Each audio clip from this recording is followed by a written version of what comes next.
Au programme du Weekly Tech, YouTube étoffe encore un peu plus son offre premium en y ajoutant des jeux vidéo.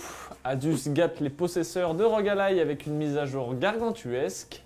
Aya Neo sort un mini PC qui rend hommage au premier Macintosh. Et on parlera enfin de Nvidia qui se retrouve dans la panade à cause d'une boulette de l'un de ses employés. Le Weekly, c'est parti. YouTube élargit son champ d'action en matière de jeux, du moins pour ses abonnés payants. La plateforme offre aux utilisateurs premium un accès à une série de jeux en ligne pouvant être directement joués sur l'application mobile ou depuis le site internet. Baptisée Playable, cette fonctionnalité expérimentale avait été introduite pour la première fois auprès de certains utilisateurs en septembre. Ceux qui choisissent de participer pourront jouer un total de 37 mini-jeux qui ne nécessitent aucun téléchargement ou installation. La sélection de jeux n'est pas forcément la plus sexy et fait déjà beaucoup parler dans les espaces commentaires et sur les réseaux sociaux. Certains comparent même ces mini-jeux aux jeux tout pourris qu'on peut retrouver dans l'avion. Pour autant, quelques noms bien connus des joueurs mobiles font partie de la liste comme Angry Birds Showdown, Brain Out, Daily Solitaire ou encore The Daily Crossword. Avec cet ajout pas forcément attendu, YouTube rejoint une longue liste d'entreprises technologiques non spécialisées dans les jeux qui tentent de se diversifier dans ce domaine souvent avec des résultats mitigés. On peut notamment citer Google avec son échec Stadia mais aussi Amazon et ses nombreux projets jeux vidéo foireux.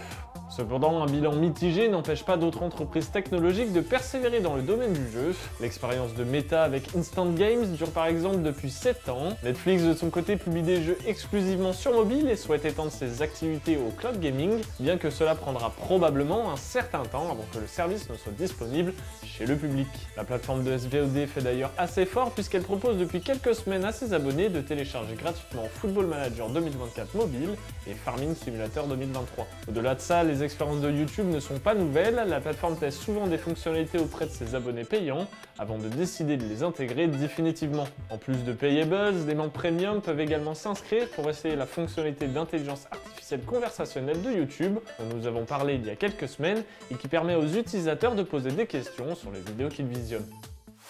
La ROG Ally, la console portable d'Asus fonctionnant sans Windows 11, s'est rapidement imposée comme un appareil prisé, notamment chez les joueurs en quête d'une console plus polyvalente que le Steam Deck. Et il y a de ça environ 2 semaines, la petite protégée d'Asus célébrait son demi-anniversaire sur le marché. Un constat assez amusant lorsque l'on sait que son histoire a commencé comme un poisson d'avril. Et pour célébrer son succès, le podcast Rock Pulse a examiné en détail toutes les nouvelles fonctionnalités intégrées à l'appareil depuis son lancement, ainsi que les nouvelles options à venir. La première grosse nouveauté est l'ajout du support gyroscopique. Pour ceux qui ne le savent pas, il s'agit d'une option de contrôle très pratique, notamment pour les jeux de tir à la première personne. À côté de ça, les joueurs ont également la possibilité de se rendre dans le menu d'étalonnage des paramètres d'Armoury Crate pour calibrer les différentes commandes de la console de jeu, comme les joysticks, la gâchette et même le nouveau support gyroscopique. Cela permet d'éliminer les zones mortes et de personnaliser la ROG Ally pour qu'elle réponde exactement aux demandes du joueur. Les deux intervenants du podcast expliquent aussi que de nouvelles options graphiques avancées pour AMD ont été intégrées, éliminant ainsi le besoin de quitter le logiciel pour accéder à AMD Software et les personnaliser. De plus, la liste déroulante de la mémoire allouée au GPU est désormais réglée par défaut sur 4 Go, mais plusieurs options supplémentaires permettent de la faire osciller entre 1 et 8 Go. La possibilité de visualiser les performances de la ROG Ally, telles que les images par seconde, existe depuis le lancement de la console de jeu portable, mais des options supplémentaires sont à présent disponibles, permettant notamment de réduire l'espace que ces informations occupent sur l'écran. Une de ces options affiche uniquement l'heure, la durée de vie de la batterie et les images par seconde. Ceux qui ont la console chez eux le savent, sur la ROG Ally, 2 boutons spéciaux sont particulièrement importants.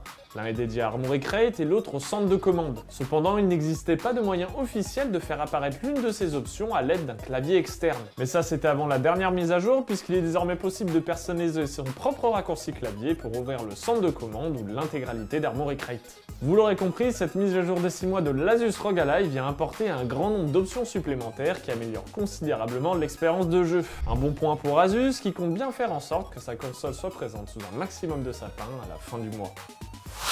Bien connu pour ses consoles de jeux portables, Aya Neo a récemment dévoilé son tout nouveau mini PC AM01, une machine qui marie le rétro au contemporain. Pour ceux qui ont l'œil, l'AM01 tire son inspiration du Macintosh emblématique d'Apple des années 80, et Aya Neo le revendique même ouvertement en disant rendre hommage à l'appareil mythique de la pomme. Pour ceux qui ne savent pas de quoi on parle, le premier Macintosh a été lancé le 24 janvier 1984 et constitue le premier succès commercial pour un ordinateur utilisant une souris souris, une interface graphique. Côté design, la M01 est le portrait craché de l'ordinateur d'Apple, du lecteur de disquette à l'autocollant arc-en-ciel. Mais sous ce design rétro, la M01 cache une puissance moderne.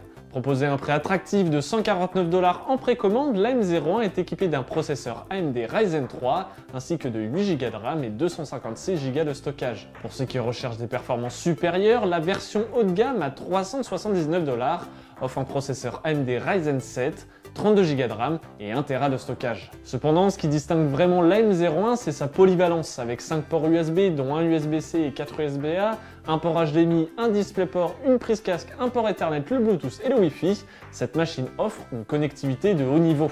Aya Neo précise également qu'il est possible de l'équiper de Windows 11 ou d'opter pour la version nue et installer Linux, SteamOS ou tout autre système d'exploitation. La M01 est actuellement disponible en précommande sur Indiegogo avec des plans d'expédition dès le mois de décembre. Bien que les réserves habituelles sur les campagnes de financement participatif doivent être prises en compte, Aya Neo a une excellente réputation pour ce qui est des livraisons et de la qualité de ses appareils. À côté de ça, et tandis que la M01 s'apprête à conquérir le marché, Aya Neo titille déjà la curiosité des gamers avec des teasers de la M02 qui s'inspirera du design original de la NES pour une expérience encore plus axée sur le jeu. Enfin, et même si ce ne sont pas les produits les plus prisés, la concurrence dans le monde des mini-PC s'intensifie et Aya Neo semble bien décidé à se tailler une place de choix avec ses produits au design rétro et aux performances modernes.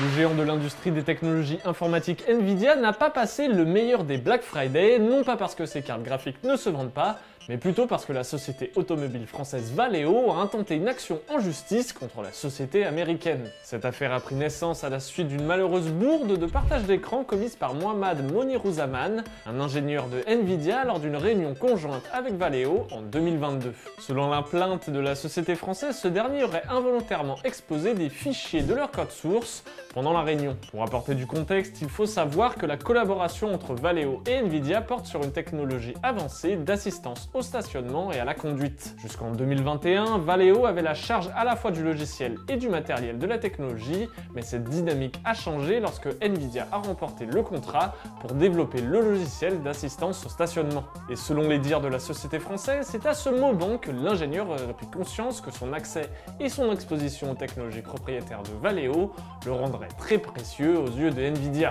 Pour autant, le scénario se complique davantage lorsque la plainte allègue que Mohammad Monirouzaman aurait obtenu un accès non autorisé au système de Valeo via son adresse email personnelle pour dérober des dizaines de milliers de fichiers et 6 Go de code source. Et cerise sur le gâteau, quelques mois plus tard, l'ingénieur quitte Valeo pour Nvidia avec toutes ses connaissances acquises et dérobées et se voit confier un poste de direction au sein de l'entreprise américaine. En l'état, Valeo soutient que son ancien employé a admis avoir volé le logiciel et la police allemande aurait trouvé des preuves matérielles de cette infraction lors d'une perquisition au domicile de l'ingénieur, y compris des documents et du matériel appartenant à Valeo. En réponse à ces allégations, les avocats de Nvidia ont, dans une lettre datée de juin 2022, affirmé que la société n'avait aucun intérêt pour le code de Valeo ou ses prétendus secrets commerciaux et qu'elle avait pris des mesures immédiate pour protéger ses droits. Cependant, Valeo a maintenu son action en justice, accusant Nvidia d'avoir économisé des millions, voire des centaines de millions de dollars de coûts de développement et généré des profits qu'elle n'avait pas gagnés correctement et auxquels elle n'avait pas droit